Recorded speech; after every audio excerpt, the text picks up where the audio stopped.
And Wow, hello. I just saw the little blue disc turn to red. So yeah, new that means technology. it must be more live, huh? It does mean we're live. Okay, great. So hello, welcome to this Tuesday's installment of our Fireside Chat. We are here today with Father Kevin, and we're going to start with prayer. Okay, let's pray. In the name of the Father, of the Son, and of the Holy Spirit. Amen. Hail Mary, full of grace, the Lord is with thee. Blessed art thou amongst women, and blessed is the fruit of thy womb, Jesus. Holy Mary, Mother of God, pray for us sinners, now and at the hour of our death. Amen. In the name of the Father, and of the Son, and of the Holy Spirit. Amen. So this week we were going to interview Silvio, our new young adult minister, but he is really busy right now getting ready for a bunch of events that we're holding this week for our young adults. This Wednesday we have Pub Theology at Soma Pizza at 7 p.m. So that is tomorrow. Tomorrow's Wednesday already. Tomorrow is Wednesday. Oh my goodness. Okay. And then Friday we have the Festival of Praise at St. John the Baptist, which is going to be really incredible. He's been really excited about that. Even before he's got in the door here, he was saying when we offered him a job, he said he really wanted to start out with prayer. So he was all excited about doing this on Friday. So and him and his wife, who are amazing people, they've been prepping and playing music and getting ready. So they've been putting in a lot of work, and it's going to be a really incredible night of prayer and praise. So when is that, and where is that again? It is at St. John the Baptist Parish on this Friday, which is the 9th. Nope, 7 on the 7th. 7.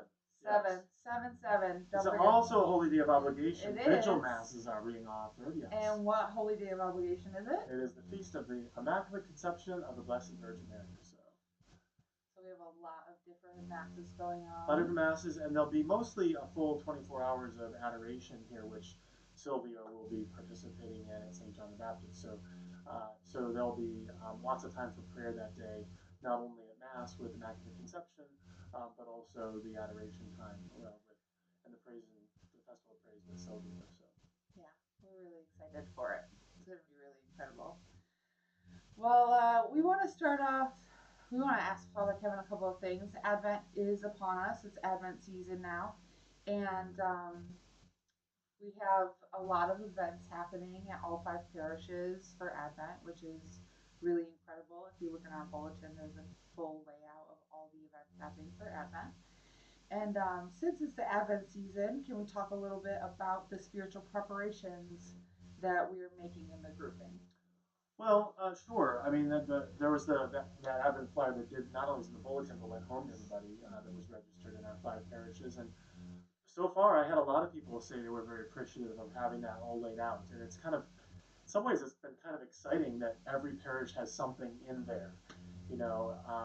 So I probably won't remember everything, but you know, there's a movie with Eucharistic miracles and things are going to be shown at Our Lady of Joy.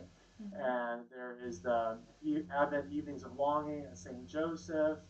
We have a lot of participation at St. Januarius and St. Irenaeus, the 2 Iuses parishes, and they have the regular Monday and Wednesday night masses, but the Knights of Columbus have graciously offered to lead the Rosary, and then with my time when I'm at those masses and when the other priests are there and Silvio's interest also, we're going to have adoration for an hour before the Mass.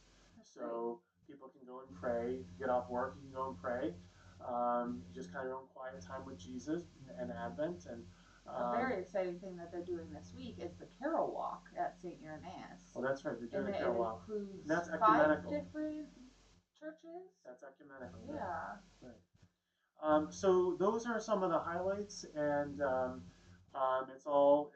There's lots of preparation. Not to mention, people can pray in that blue book that we sent home. You know, and there's some more of the churches, but there's lots of devotions in there. And not to mention, praying the Rosary anytime in Advent is always a wonderful thing. Praying with our Blessed Mother, who was anticipating the birth of her child too. So, lots of great things to prepare for the Advent season. Absolutely. So we've been at this on mission effort for almost 2 months now, and I was wondering if you could share with us some of the plans for the future of the grouping. Sure. So I guess since you've been saying we're almost at 2 months now. I know, so next almost week it'll at 2 be 2 months. So I guess first, before I share what's happening with the plans for the future, I want to say how appreciative I and the other clergy are for what's happened over the past 2 months. I mean, we've had a lot of welcome and support wherever we've gone. I know parishioners who have traveled to different places have felt welcomed and appreciated for attending. Most people have found masses very, very well attended for the most part, and so I know it's a challenge for a lot of people to. Some people didn't have to change much at all with the masses they're used to, but they have to adjust to new priests. And everybody's been very accommodating that I've met so far, and I want to be thankful for all the people that I've made efforts to make people welcome, to make me feel welcome, to make the other priests feel welcome, and we've got a lot to work out still, but it's nice that you can see people trying. So Yeah, it's going along. yeah. We're getting there. So one of the things that's been happening behind the scenes is that I started out the first week meeting with, and the priests all did this, the clergy did this, I met with all the parish leaders. So Okay. the pastoral and the finance council, we met as one large group of like 60 people together from all 5 parishes. Both councils all came and had dinner together and social time, and we interacted a little bit at that And what was that like? It was nice. I think we broke up into small groups and we came up with, each small group came up with their hopes for the future. And we have compiled a list of the hopes, and they've been looking at that and praying about that. And then last month in November, I met separately with all of the finance council members from 5 parishes, Okay. and we planned to meet with all the pastoral council members in November. Also, we had a snowstorm that night, so we couldn't meet with everybody. So, but those 2 meetings went very well. Okay. And what came out of those 2 meetings with all 5 parish leaderships there, for the most part, all those leaderships, is that we were going to start out, every parish pastoral council and every parish finance council is going to continue to meet, maybe not monthly, maybe quarterly. They might meet more often if they want to, but they're going to meet with one of the clergy members when they do, and make sure that the clergy is starting to get a sense of all 5 parishes. So at least, any one of us priests can't get to 10 different meetings in a month. That's true. So we're going to try to divide that up and sort of get to all the different parishes and meetings. So in December, I've already gone to 3, and the other priests are going to a couple, and so we're trying to cover as much of that as we can during December. And everybody's kind of sharing where they've been as a pastoral council, as a finance council, what are the financial issues, what are the pastoral issues, where are we today, what has been the past, and where will we be poised to move forward in the future in each parish. And what we decided is that, in November, when we all met, was that each of the parishes would send 2 representatives. Okay. So if you think about it, 5 parishes, each having 2 representatives 10. on a finance council. So a finance council of 10 people. This is for the grouping. The grouping. Okay. Yeah. Calling it a super council. Super I council. don't know what else to call it. I like super council. Super council. So there will be 10 people on the super finance council. Okay. And 10 people on the super pastoral council. Okay. And from there, we're going to start to forge a future together and a vision for the future. So the main things on the agenda, we're going to start meeting in January. And the main things on that agenda are trying to figure out the interim mass schedule and what it needs to change to or adapt to. So we're going to start discussions with the leaders and of the parishes, and maybe broaden that to some sort of survey or questionnaire or whatever they kind of work out as the best way to evaluate in all the parishes maybe a new mass schedule. So they're going to take kind of the ideas from the congregation and the feedback they're getting from the congregation. Yes, exactly. So if Okay. you have any comments about that, please share them with the pastoral council members that you know. And we'll be sort of discerning that and discussing that. We were not going to come to any conclusions in January, but we're going to try to come to some sort of sense of what the next step should be to work that out. Okay. And I know everybody has this burning question: which churches are there going to be? So, so we are just still at the very beginnings of that process. I have heard from several different people, Brit, that they think that it's already been decided, like that these churches or these 3 churches are going to be the ones that are going to be open. Yeah. Like somewhere the diocese knows, or the Father Kevin knows, or has a plan for that. I mean, no. Nobody knows. Nobody knows. Nobody has anticipated anything or Yeah. planned for anything. All we know is that we're trying to come together and have one parish in 3 years. And we don't know what buildings we will use for the next few years. We're going to try to use all. We're going to use all 3 buildings. So we're having masses in all of them. People can get married in any of them. People can get buried in any of them. People can have baptisms in any of them.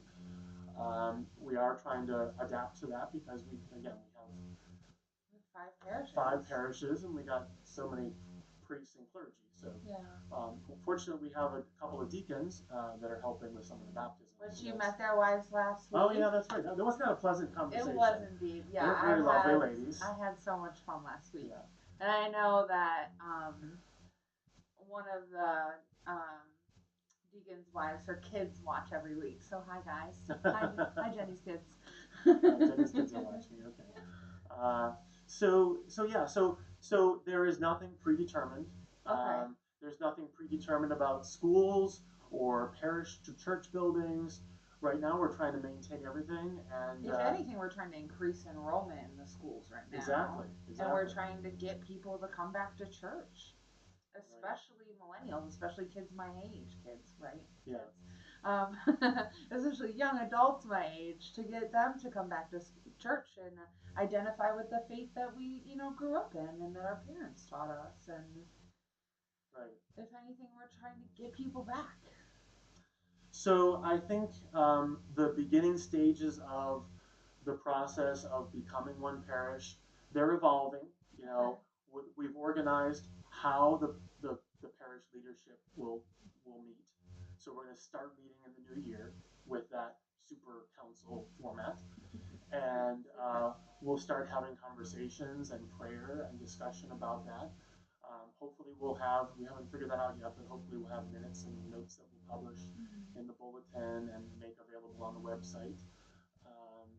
And so people can see the transparency of all of this. So it's not, Father Kevin and the 2 priests or whatever just kind of huddling in a corner and coming up with a solution or anything. Transparency is really essential in a situation like this. Right. And that's what we're aiming for. There's a lot of stakeholders in all this, and for a lot of people, their parish and their schools mean a lot to them. Sometimes not just them personally, but generations of one family. Yeah. So we know that we need to be aware of that, and it doesn't mean we have all the problems solved though either. We can't maintain everything forever. But it means that we're starting to discuss it. We're starting to discuss it, yeah. Which is the first step in any solution. Yeah, and I think Advent is such a perfect time for all of us to pray about all of this. Individually, with our families, with the small groups, and with the parish communities that we hang around. Because Advent is always a time of hope, right? Yeah. So we have a hope. Like that's one of the first things that the pastoral counselor, that wasn't my idea. That the pastoral counselors came up and they said, we want to come up with our hopes for the future. Yeah. So instead of worrying about what we might lose from the past, to be hopeful about the future, right? And so that's why we've started out with a communications person and a young adult person, and our youth ministry is shaping up very nicely right now. Really they're coming together, and they're happy to meet with each other and gather together and Bible study together. So now we haven't reached all the youth and all the parishes yet, but we're getting better. We're getting there, and young people sharing their faith on such an intense and incredible level is really beautiful to see. Yeah. So I think with the last 2 months behind us, we've had some good things. Yep. We definitely have not worked out all of the problems or the issues, but I think we are a Christian people, and we are in the season of Advent, and so we should be a people of hope. Yes, absolutely. That good things can come from this process that we're engaged with each other. So, Britt, do we have anything else we want to talk about tonight? I don't know. What else is going on? That's all I have on my calendar for this week, I think, is what I mentioned. That's good. The other question I still keep getting is, can I go to another church and what do I do with my envelope? Oh, yes. So I still get that question. So we've answered that almost every fireside chat. Yes. But in any event, yes, please continue to use your envelopes if you want to make sure that it gets recorded at your home church. Yeah. We did have a couple of instances. So if you're wondering when you get your canceled check back, you write a check. We've had a couple of instances when one church didn't catch it. So they ended up depositing some other parish's funds.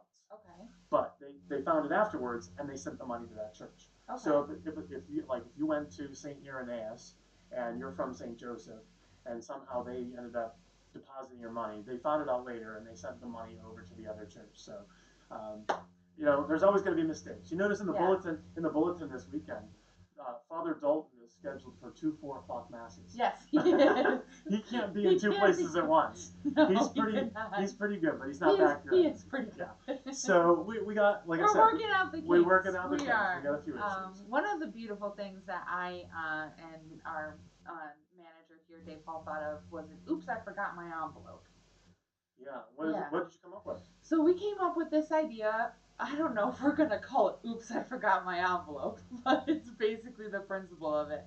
And it will be an envelope that will be available across all 5 parishes that will have your ability to be able to check which parish you came from. So that way, if you forget your own envelope, your own offering envelope when you go to Mass, you can grab one of the "Oops, I forgot my envelopes," check which parish you are from, include all of your information right on the front, and then that way, when you deposit it into the basket, it will go to the appropriate parish that you choose. Okay. And, I know some people are sensitive about having information recorded for themselves, and that's fine. So could they use that envelope and put, like, cash in there and say, I'm from St. whatever church? And then that would still go to that church? Yeah. Okay. It works just the same as the envelope that you have. It's just oops, Okay. I forgot my envelope. So it works the same as the offertory envelopes you already have. It's just going to have the ability that if you forgot it or anything like that, or if you don't have it, or if you don't have the right week or anything like that, that you are able to then choose which parish you want your offertory to go to. Okay. Well, other than that, Britt, if that I think that's all I got for that's all you have questions for me. Yeah, happy Advent, everyone. So people can still send in their questions. Yes, please do. And I know you're going to be interviewing Silvio soon, and maybe some of the youth ministry people. We only have a couple of Tuesdays left before Christmas is upon us. So I hate to tell you this now, but we're not going to be having a Tuesday fireside chat on Christmas. It is on Christmas. It is on Christmas. Tuesday. So we're not going to have a fireside chat on Christmas. We're going to be with our families. Yes. So because of that, since you're going to be interviewing Silvio and other people, I might not see people again on the fireside chat. So not for a couple of weeks, I think. So I want to make sure I wish everyone a very happy Christmas and a very Merry Christmas, and I hope that everyone has a wonderful time with their family and celebrating the birth of Jesus at all those different Mass times we have on Christmas, but also bringing Christ into our hearts. Yeah. So let's conclude with prayer. Yes. Okay. In the name of the Father, and the Son, and the Holy Spirit. Amen. Glory be to the Father, and to the Son, and to the Holy Spirit, as it was in the beginning, is now, and ever shall be, world without end. Amen. In the name of the Father, and the Son, and the Holy Spirit. Amen. Thank you all so much. We'll see you next